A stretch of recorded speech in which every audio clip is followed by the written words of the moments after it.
I'm back. Kat and I have had some tech glitches, some quite big ones. We've tried all these workarounds. We've asked for help. So we've kind of done our best, but we've exhausted our possibilities at the moment with this software that we have. So we've really, really tried to get Kat here.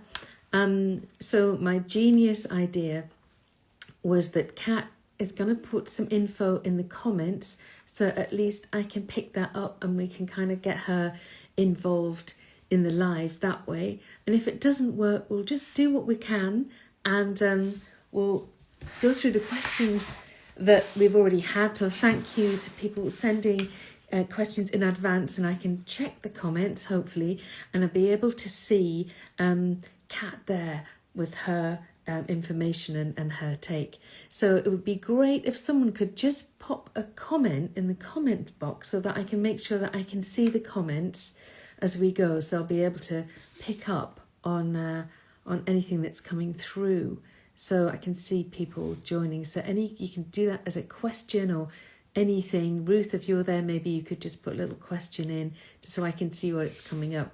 This is the thing when you first do a live and you think you're dead organised, and then the gods of tech decide that, you're going to have to work really hard. But we're here and we're so excited about the deck publishing tomorrow. That's Tuesday the 23rd. It's just extraordinary that it's actually happening.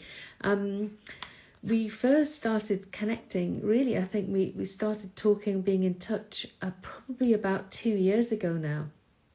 And that seems like absolutely no time at all. And from inception, from the idea of the Heart's Path that I talked to Hay House about initially, we now actually have a 78 card deck. I couldn't be happier. And you know, when you don't really know how something's going to feel, look, until you see it, even though you see the proofs as you go along. And just getting this box, and what I love the fact we've got this shooting star on the back, and that's on the 9 of Cups, the card for manifestation. So you've got this manifestation symbol on the side, so thank you Hay House Design. And then we've got all the info in the back, but it's so deep, you know. I mean, yeah, I know the cards are deep, but the box profile, it's like a little brick. I actually got this through customs, and I thought I got it through customs just after I got my advances. And I was stopped immediately. And so they went through my bags and they just said, have you got a brick in there or something you could use to create a kind of violent situation? I'm like, no, what it? And I just thought, I'm just going to tell her what it is. It wasn't a brick, obviously. So she said, okay, well, I said, it's a tarot deck. And she goes, oh, I love tarot. This is a woman who's Spanish. And so we had a look at the cards together and she was really into it. So my brick turned out to be the start of a really nice conversation with the immigration officer. So, I still quite believe it's here. I'm seeing if Kat can if we've got any comments or questions. If I get questions, that's going to help.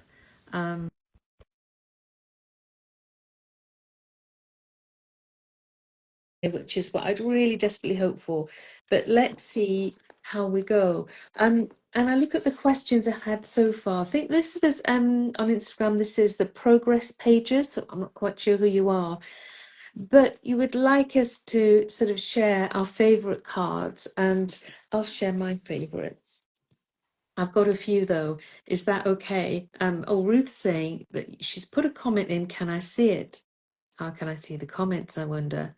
I've got an option to see questions. I'm sorry, guys. This is just the way it is. Just with text stuff, I can't see a comment as I'm live. And just see if we've got any of the options.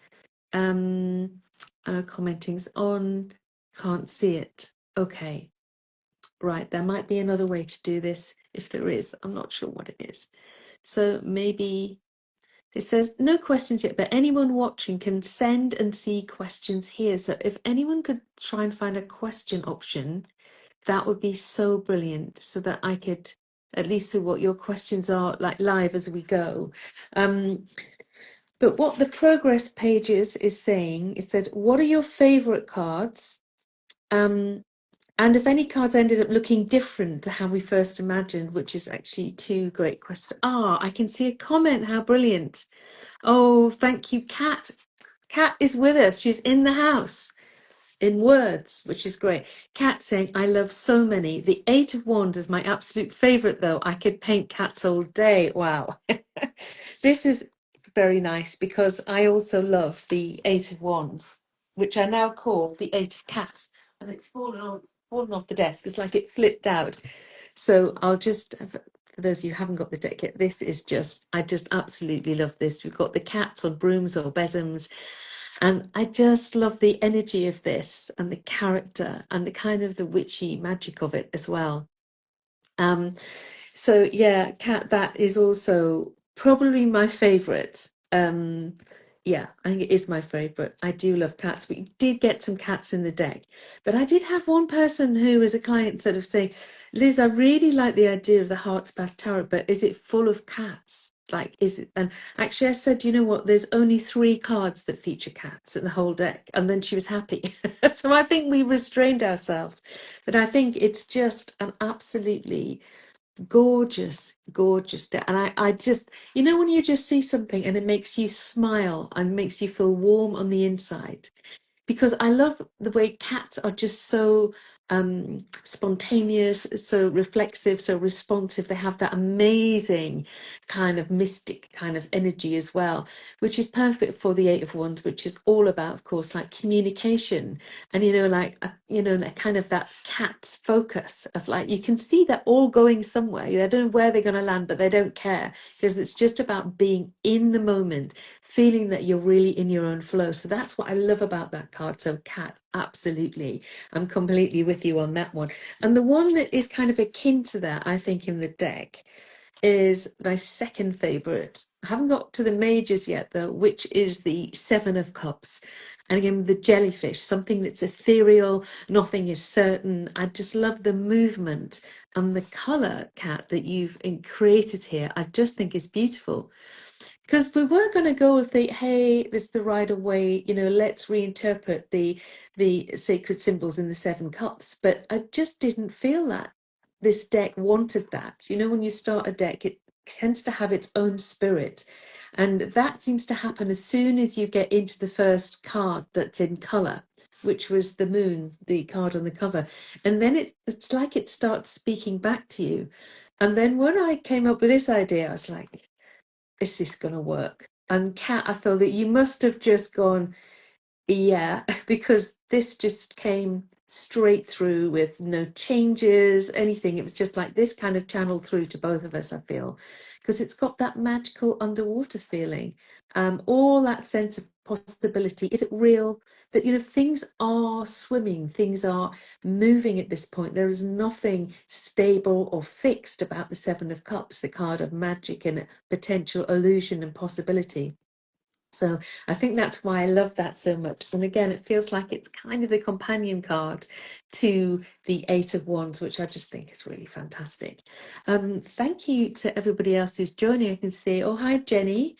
I can see lots of people. And there's someone called Magic Cat 450.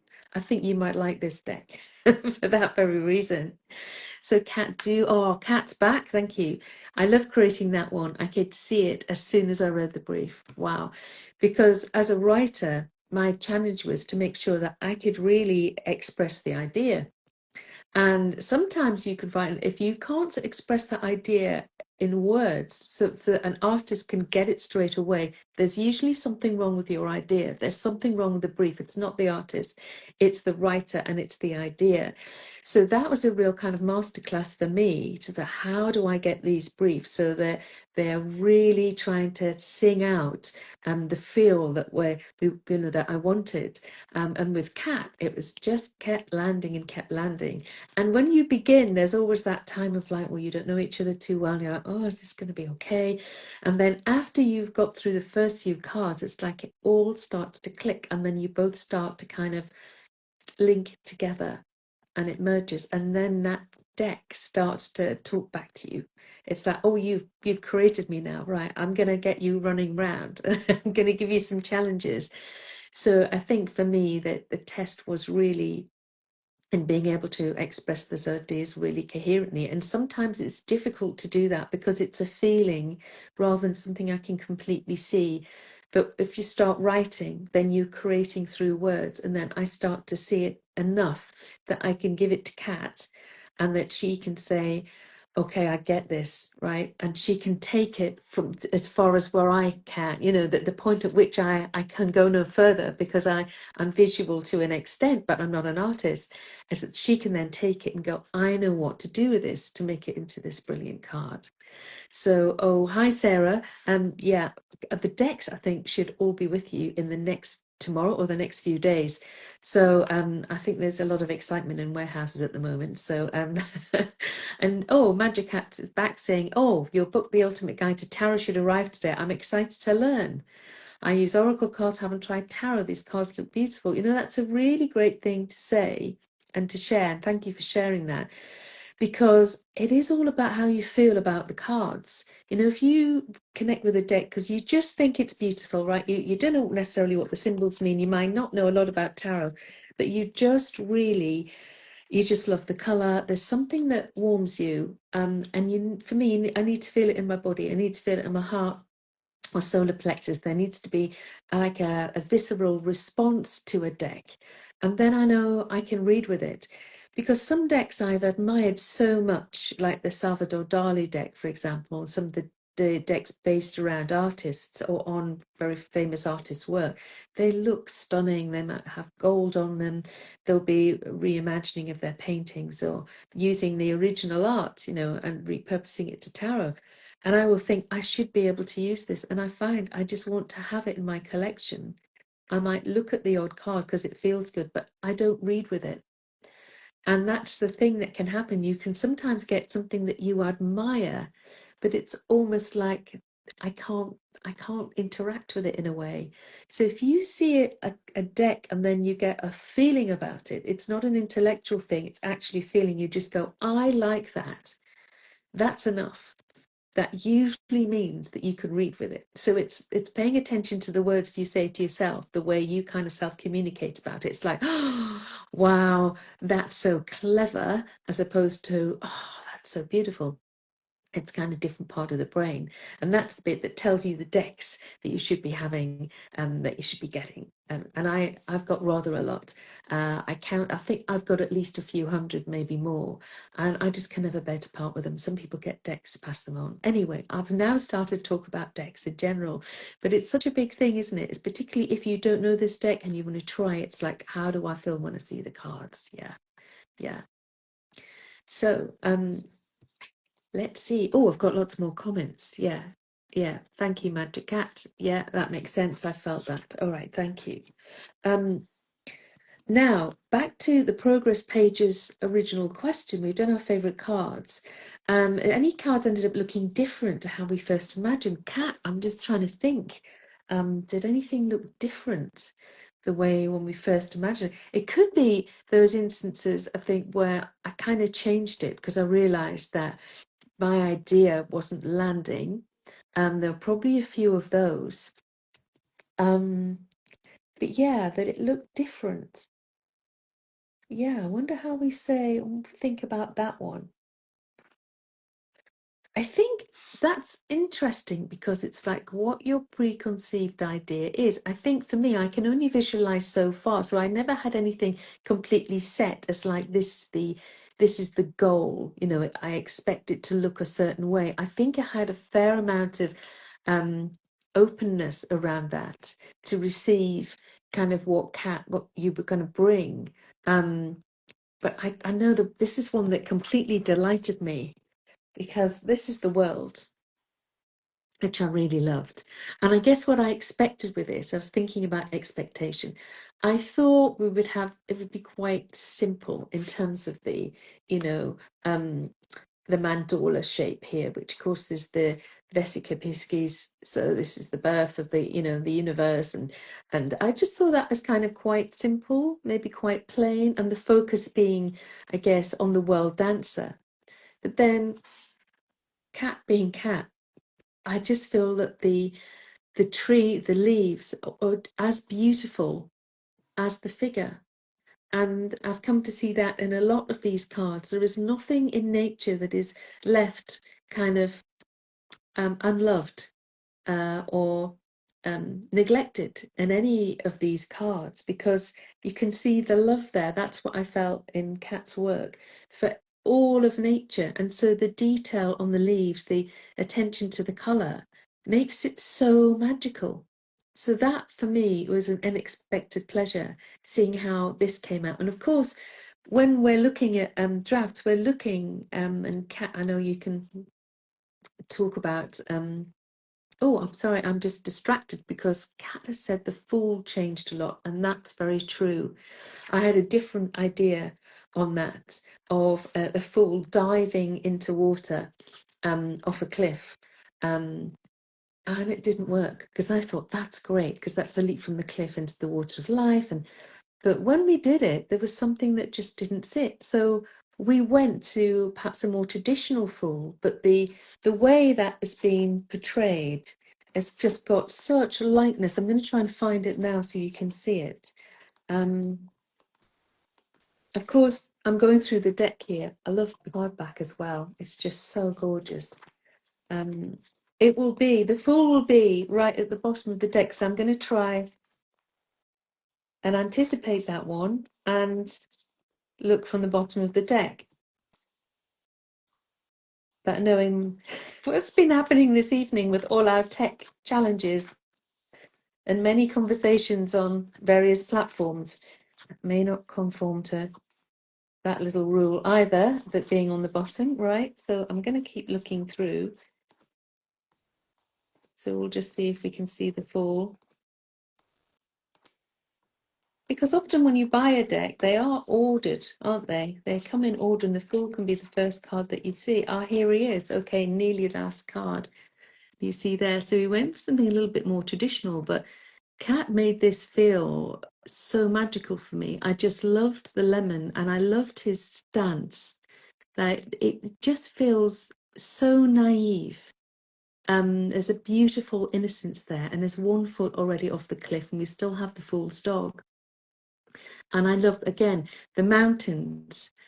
They just look as relevant and as just the way that they are given that sort of that sense of attention and detail. It's not just a wash of mountain. It's like, this is nature in force here. So this is how it changed. So this could have been the Fool trying to dive into a waterfall. And that's when I realized that was my overcomplication. So yes, that changed a lot. So yeah, I'm just looking at the comments now. Hi, Vicky. Everyone, wow, so many of you here. Thank you. Jenny, hi, Jenny again. Yeah, we've got everybody here. So that was, yeah, unexpected in 2 ways, I guess. So unexpected because the idea changed.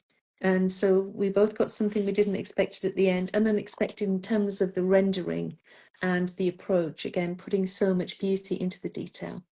So yeah, they're the two ways I think that kind of worked.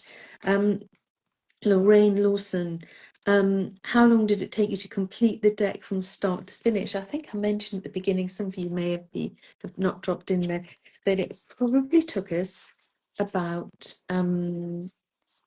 I think 2 years altogether. But Kat, I think the art may have taken around a year. I think overall for me it was 2 years from first talking about the idea, coming up with the concept, and that kind of going backwards and forwards, and that being developed with the team. And then I think, Kat, it was about a year for us to work together. And then of course there's time afterwards as well, because there's the writing of the guidebook. And I love the fact that Hay House let me write a lot in the guidebook, because many guidebooks I've done to date, they're only required, you know, not many words, probably about, half the, and again, it's generous. There's a lot in there. And also what really touched me was when I was writing the introduction, my editor was saying, well, what's your story? What was your heart's path? And I'd never really been asked that before. So I put a very personal story into the introduction, um, that I've never really shared with anyone, which is about how I realized what my heart's path was when I decided to follow my own knowing in an environment when I used to work in publishing, and a boss who was incredibly dismissive of even using the word I feel. I know that sounds crazy, but I said, I feel this, I feel that. And she said, oh, you spend too much time with your authors. Don't say I feel, you know, say I think. So that was a kind of life-changing moment for me. So it's like, well, you can't bring your whole self to your job then. That was kind of the 90s. It's like you just have to stay in your head all the time, even though I was commissioning spiritual books. So everything on, crystals, yoga, homeopathy, all the things I liked and was interested in. And it was all about intuition in many levels. I was not allowed to use the word feel, which wow, that was that that told me a lot about myself, and that I couldn't separate myself that way.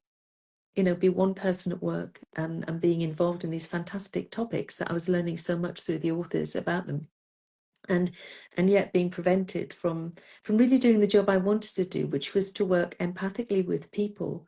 Um, and then people didn't really say, "Oh, you're an empath," and that was, yeah, it's really nice as time's gone on that I think there have been more usage or even invention of certain words to describe certain feelings that that we had then, but they couldn't really be expressed or even seen as a positive, as a power. And I guess when I went to work in Psychic Sisters and Selfridges, that's the time when I really found my tribe. It was okay to be really emotional and to have lots of empathy and to feel a lot, because that's where all the knowing resides. That's where we sense ourselves, our soul's path, our direction, where a way we um, can just find what's right for us, and also connect with other people in a way that's really genuine, and care for yourself and others. So for me, I mean, it's taken me a long time to see that, but being in the heart was certainly the way forward. But I think at times when, especially when you're younger, you're trying to find your way in the world, and you kind of you're in that position of feeling like the odd one. And when I worked, continued to work in publishing, I was the only one in the office who was commissioning and working with these kind of authors. And I was writing myself by then as well. And it was like everybody else was doing stuff on like cupcakes. Cupcakes were big then. And macaroons, barbecues, fashion. There was an awful lot of cookery and craft and stuff that sold very, very well. And I was like seen as the odd one in the corner who was trying to get them to do books on shamanism. So it was a running joke about me in publishing meetings going, well, Liz has to give us a full and thorough brief before we can go into the meeting because none of them were really aware of a lot of the things I did. So you can find yourself in a corner being not the odd one, but the other one at times. Um, but when you keep following what you love doing, eventually you find your tribe. And at Psychic Sisters, I worked with them, with Jane Wallace, for 7 years. And I was in there once a week, and I had many other freelance roles at the time. And that was an amazing sense of finding your tribe, seeing people like you, and we could all read cards together.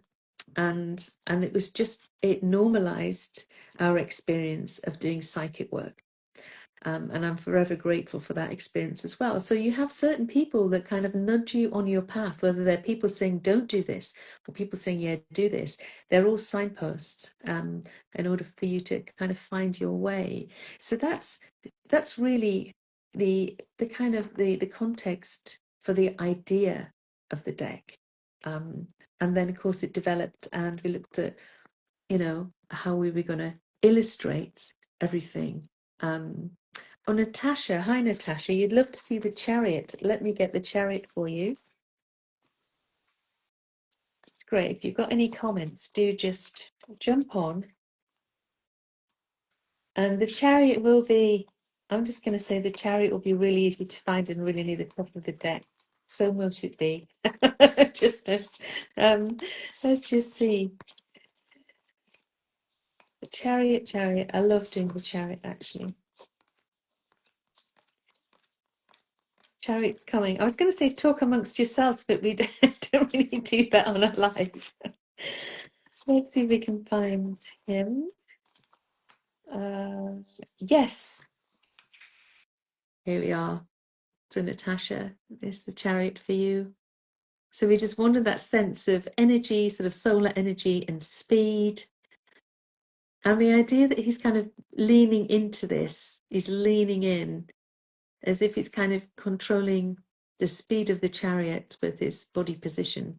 As if he leans forward, then that would make it go faster. And we've got the black and white for those dualities as well, about him having to try to keep balance, to balance his ego, to keep his vehicle on the road, to keep going. But there's that sense of real focus and determination. And I did want to put water in this, to have fast flowing water, because that's emotions as well. So it's having that balance, isn't it, between sort of the head, the determination in your mind, and that emotional commitment to where you're going. So I really enjoyed doing that as well. And also we included some runes that you might be able to see there on the outside of the chariot, and some runes of protection for his journey. So yeah. We use a similar kind of solar motif on the sun as well. It's nice to see those kind of visual connections between cards. Is that all about, again, growth and progress? And the sun card here, you can see that we've got these suns very similar. That's also Kat's style. But I really like the power of that, and then the sun reflecting in the bowl underneath. Hi, Vesper Tokyo. Good to see you. And Kat, thank you for saying yes. The artwork did take a little over a year. Yeah, yeah. Oh yeah, I'm glad. Yeah, I did want horses rather than the Sphinx. It just felt right to me. Yeah, it felt right. There's another card that I really love, if you don't mind me talking about it. I've just shown you the sun with the child looking in the reflection of the sun in a water bowl. And this was our interpretation of judgments. Instead of the resounding trumpets and the Judgment Day kind of vibe going on, I really wanted this to be about women particularly, and being in elderhood, being the wise woman. I showed the wise woman on strength as well instead of the maiden, and her looking at the water, her reflection here, not as a sadness, like, didn't I used to be young, or wasn't I beautiful then?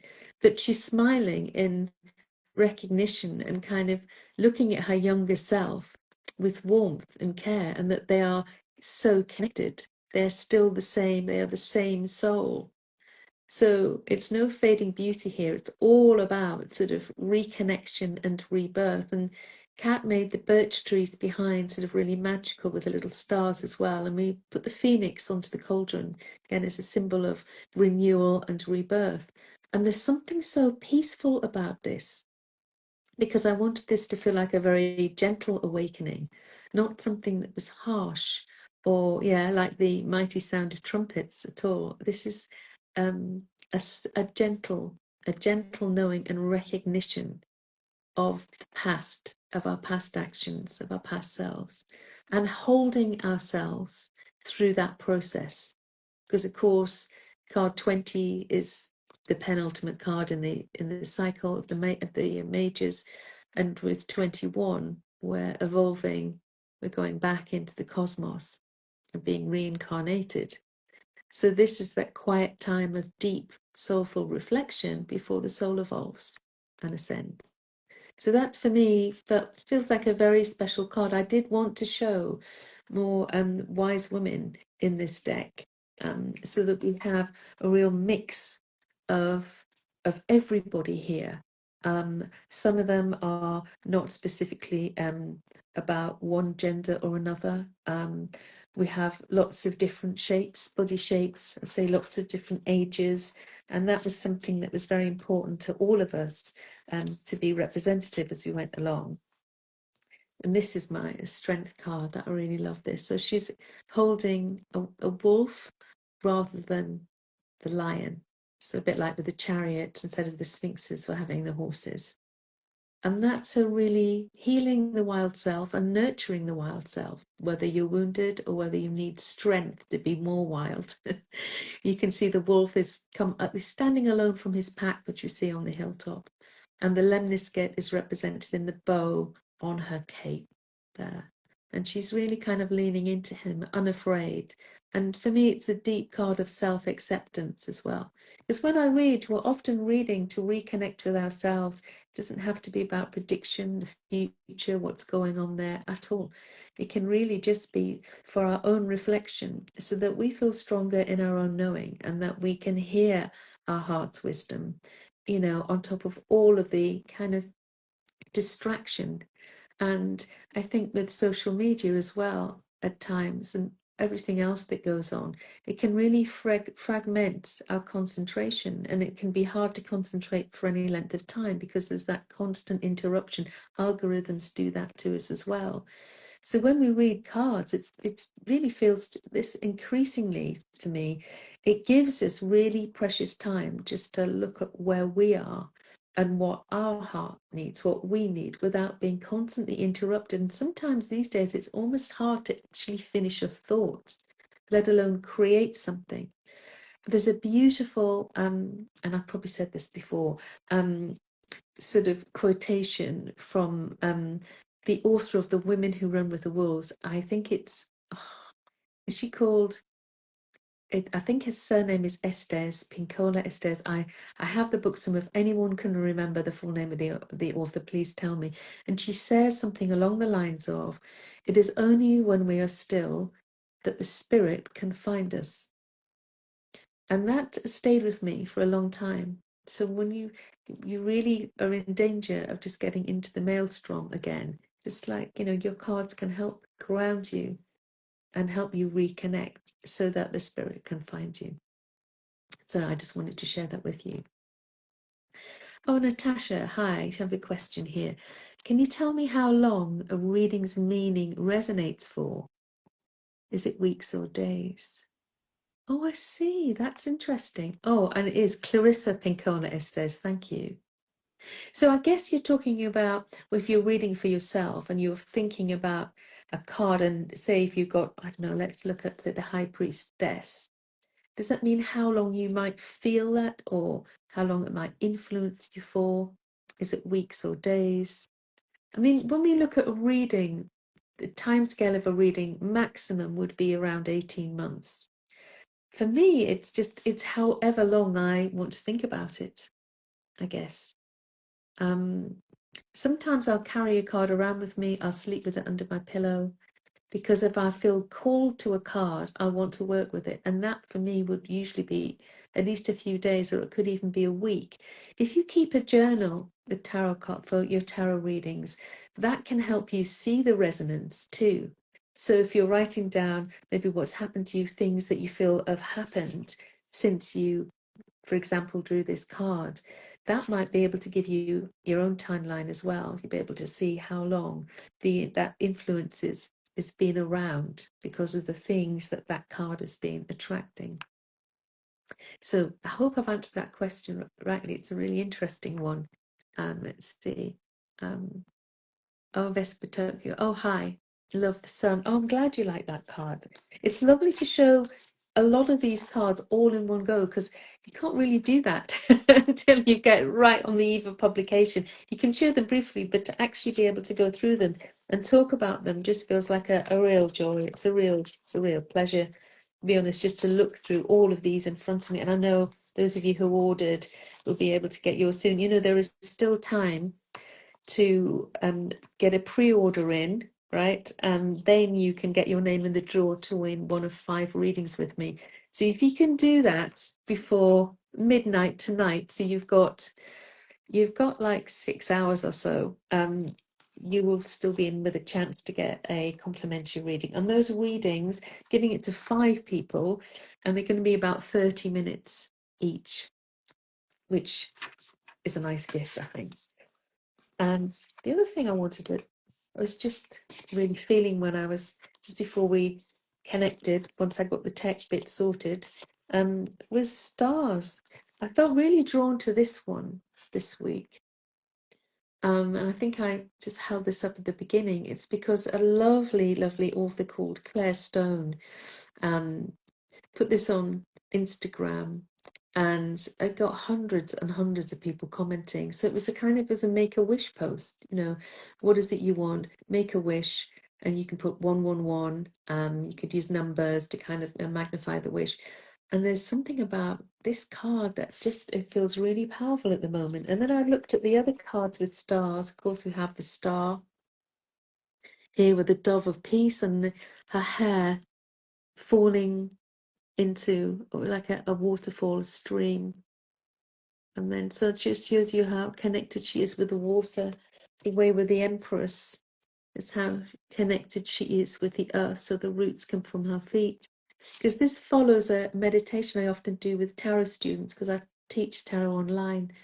And we ask that we visualize, roots coming from our feet, going deep into the earth and getting nurtured and bringing that energy up through the chakra points. So I love this idea of that connection with nature, because all the cards are set in nature. It's if you've ever tried divining outside, I'm sure you'll feel that you get this deeper sense of connection almost with yourself, because you're connecting with you and nature and your cards all at the same time. And you can use your tarot skills to go and read a field, or do like scrying with clouds, or interpreting ripples if you throw pebbles into streams. So I can't wait to be able to take this deck out into the forest and see how my readings feel when I'm using it in nature. So I don't know whether any of you do that. You actually go out into, it might even just be a yard or garden, but you take your deck, this particular deck, because it's so nature kind of connected, out there, and see what your readings are like when you're divining, in special places for you. The third card with stars is actually death. So this is my death card. I've got the happy Vulcan there. Vulture. Vulcan? That's very Star Trek. So that's the vulture there, sort of symbol of death. And also you've got the bones and the X shape, Roman numeral for 10. We have the 10 feathers. But what I wanted was to see this figure looking towards, the horizon, looking towards the stars, and feeling the sun go down, the stars coming, and saying, what now is possible? Now death is done. And it's like an acceptance. It's okay to turn away from whatever has been going on, just to release it, and then just to look upwards and just say, okay, universe, I offer you this situation, and I'm ready to receive what's next. And I love the way Kat has done their leaves here at the front. They're almost sort of like shades, very shadowy. So we're going into a kind of otherworldly landscape with these twinkling stars that are our hope going forward from the deep transition that we're going through with the Ten of Swords. So I think that gives you like a couple of examples of how some of these cards are operating. And let's see, I think we've got some more comments. Yes, we have. Hello, hello, hello, Anne-Marie. Anne-Marie, yes, you can order from the Netherlands. I'm pretty sure you can order from Amazon. I don't think there isn't a Dutch edition yet, but if you're okay with English, you will definitely be able to order. So yeah, that would be fantastic if you did. Okay, and so, oh hi, the MJ Photography, beautiful cards. Where can I buy it in India? Now you may be able to buy it on Amazon if you get Amazon in India. I'm not sure. If you have a problem, you can message me and I can see if I can send you an English edition. I can't do that for many, otherwise I'd be packing stuff all day long. But try Amazon. There may be other big book distributors there. And yeah, we'll see. But just let me know how you get on, and I'll see what I can find out for you and help you. Anne-Marie, English is fine. That's good. So you'll definitely be able to get a deck. So, Kat, is there anything else you'd like to say at this point? I'll just see if Kat's like to to join us. For those of you who've just joined, we had a bit of a tech issue, as does happen. So Kat is joining us in the comments rather than like, you know, on camera. So we're just seeing if there's anything else. So I can't wait for publication day. So it's only a few hours away. So yes, I'll just see if there's any more comments. Let's see. Hi, Rosie. The name of this deck is the Heart's Path Tarot. Let me show you the front. It looks like this. It's got, that is gold foil, I think. Yeah, shining like gold. It's got gold on it. That's important. And the sides of the cards are also, they got gold on them. No, they haven't. I thought they had. But we have gold. Oh, this is the side of the box, not the side of the cards. We've got gold here. So it's the Heart's Path Tarot by Liz Dean. If you've just jumped on. Yeah. Magic Cat, hi. Oh, good. Well, thank you. Yes, you're saying it's good to hear me talk about the thought process. And Kat is saying, Kat's saying, I just loved working on this deck. I learned a lot about tarot as I worked on all the illustrations. You did everything. You did it all. I just think it's a fantastic project to be able to get together on. And Kat, I enjoyed working with you, and I just enjoy your work so much. And I love seeing what you're doing on Instagram as well, and all the fantastic work that you create, you know, because this is real dedication to do this. It's, you know, you're sitting and, you know, as all writers and artists do, we spend often a lot of time alone making it, and taking those fool's leaps of faith to say, is this going to work? Should we try it? And then when it comes together, you feel like you've really created something special and tangible, that's come finally out of your head or your hands onto the page. And it's become a card. It's become something that I really hope, that we both hope that people will continue to enjoy, and that they'll be able to enjoy the cards and to share them and to read confidently for others using these beautiful cards as well. I hope they speak to you as much as they have spoken to me, because they've been talking to me for a long time now, and I think they're going to continue. So I will probably close here with a big thank you to those of you who've joined me. Hi, if you're watching on Catch Up. Heart's Path Tarot is out tomorrow, published by the wonderful Hay House, and you can get it on Amazon. You can get it in all good bookshops. You can get it through Barnes and Noble. It will be there, and it'll be waiting for you. And as soon as you get it, let me know. Be in touch. And you've still got time to pre-order and get your name in the hat for a free reading with me. So you've got 5 hours, 6, 7, 8, 9, 10, yeah, 6 hours. 5 hours now. We've been talking an hour. So just in the bio, you'll see there's a link. My link tree will take you straight to the landing page, and you can just click straight away if you'd like to do that. So thank you so much for joining me. It's been a pleasure. And here's to the Heart's Path. I'll be raising a glass in the morning. Thank you all so much. See you soon. Bye.